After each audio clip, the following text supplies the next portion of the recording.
The mystery of infinity. We have previously considered the mystery of eternity, of a plane wherein time itself is rendered meaningless, and in which there is simply an eternal now without beginning or ending. Let us next consider the mystery of infinity. Imagine, if you will, that our universe is not actually universal, that instead it is a construct with defined length, width, and depth. Since all things that exist within this universe are measurable and therefore finite, does it not follow that the universe itself is of the same physically definable dimensions of limited length, width, and depth? So let us take a journey beyond this universe and speculate on what lies beyond.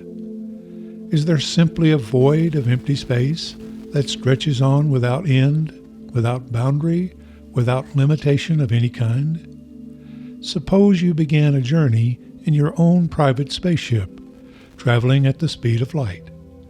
At some point, you would have traveled through all of the galaxies and entered a place beyond all existing matter and energy.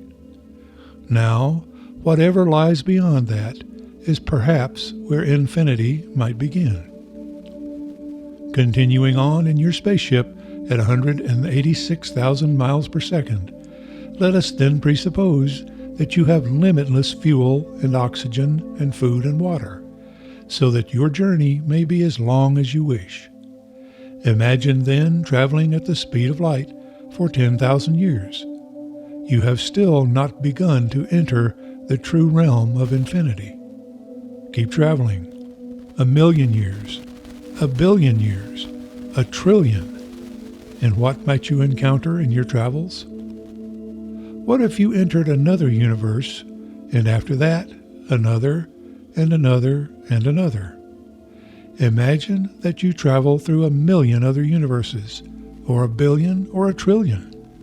And yet, you are still traveling. And shockingly, you have still only begun your journey into infinity.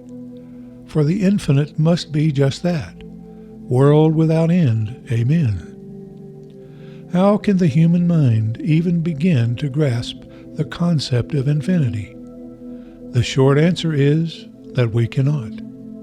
We are finite beings with limited physical lifespans, bound to a world that itself is finite in all respects. On the other hand, how can we not embrace the concept of infinity? If we would draw boundaries, then we would have essentially abolished the reality of infinity, and then we would have to face the question of equally inconceivable limitations.